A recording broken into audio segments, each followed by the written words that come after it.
Hola a todos y bienvenidos a otra lección sobre las estaciones y sobre el tiempo. Hello everyone, welcome back to our second lesson about weather and about seasons.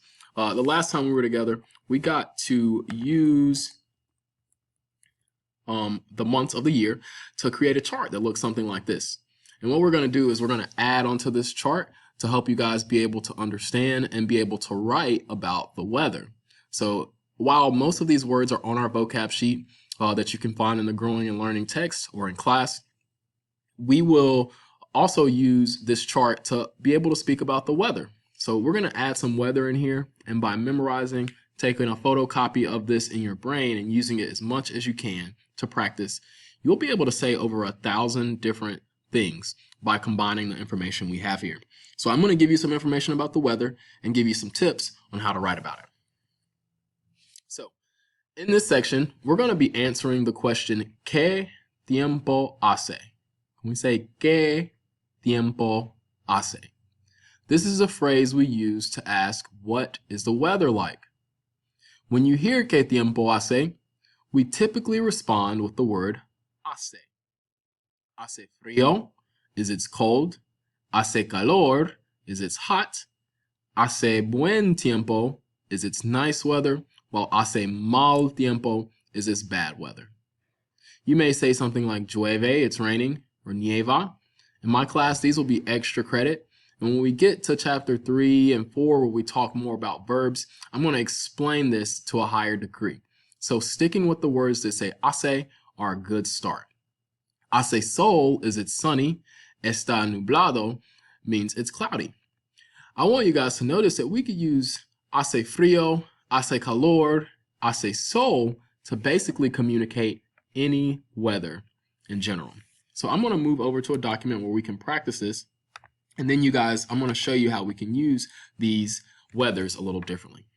So here in this document, we have moved the months up to the right seasons. And down here, I've got some weather for you all where you have hace sol, hace calor, and the others that we just saw. So if you look right here at this word hace sol, let me zoom in so this is a good size for you all to look at. So if we look here at hace sol, it says it's sunny.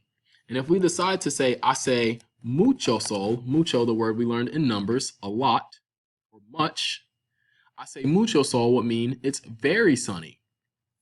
Now, if I wanted to change this a little more, I could say no hace mucho sol, and that will mean it's not very sunny. So just using this one vocab word, hace sol, we're able to say 3 different things. It's sunny, it's very sunny, and it's not very sunny, and describe how much sunlight there is to a higher, with more detail, to a higher detail. The same thing works with hace calor. You could say hace mucho calor, it's very hot, or no hace mucho calor, it's not very hot, and then maybe you're saying it's cool. Let's go ahead and add these into the weather and see how we can use this to make some very impressive sentences. So, en el invierno, we usually get hace frío, typically. It's cold. We will get nieva, which means it's snowing. This phrase could also be está nevando. There is a tilde on top of this A. There's an accent here.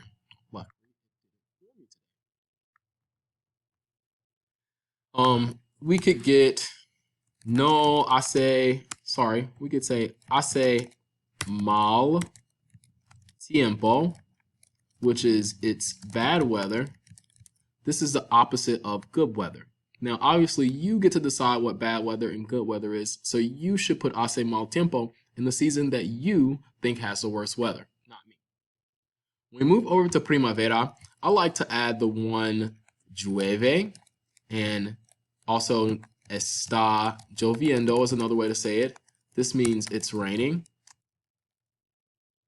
We could do hace buen tiempo, the opposite of hace mal tiempo, which would mean it's good weather.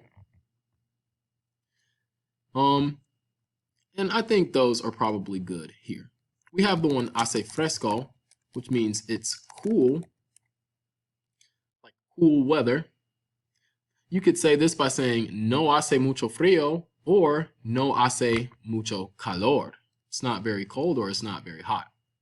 En el verano, we usually use hace sol, which is it's sunny. Hace calor, which is it's hot.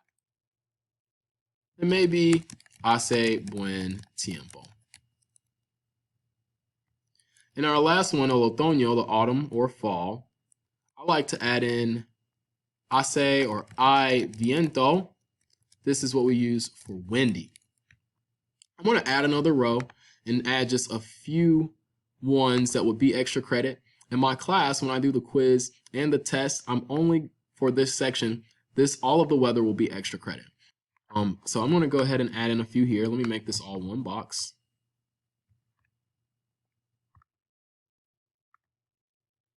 So I like to add hay tormenta. This means stormy.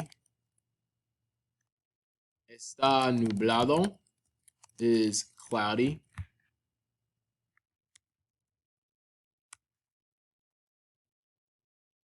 We have words like rayo, which is lightning. So hay rayos, which means there is lightning.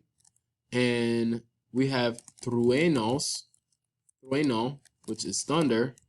Hay rayos y truenos. The word lightning could also be relámpagos. Rayo is more like a lightning bolt, in my opinion. Lightning. Good. So how does this add up to us actually writing some sentences? So I want you guys to see that if I ask ¿Qué tiempo hace?, there's an understood hoy here, which would say, what's the weather like today? So if I look outside today, hace sol y hace fresco. It's sunny and it's cool. But we could change this from ¿Qué tiempo hace hoy? ¿Qué tiempo hace hoy? To ¿Qué tiempo hace en el invierno? What's the weather like in the winter? Well, we would answer that by saying en el invierno hace frío, or en el invierno hace mal tiempo. So all we're doing is taking this part of the question, in the winter, and then we're choosing a weather from our chart, hace frío. In the winter, it's cold. In the winter, it's bad weather. So let's try it here. What if I said, ¿Qué tiempo hace en agosto? What's the weather like in August? We see that August is right here in el verano, so we would say something like, en agosto hace sol y hace calor. Look at the level of sentences you can put together here. You could say, en el otoño no hace calor, hace frío. En octubre hace frío, pero en noviembre hace mucho frío. These are ways that we can use this chart to really expand our vocab. So it's super important. I'm not sure if you all were able to see this during the whole video. It's really important that you remember the months of the year and which season they match with, that we remember the weather and which season it matches with. And if you can do a good job remembering this chart or looking at the chart that I've added into the Growing and Learning Spanish text, you will be really, really good at describing the weather. All right, see you guys later. Adios.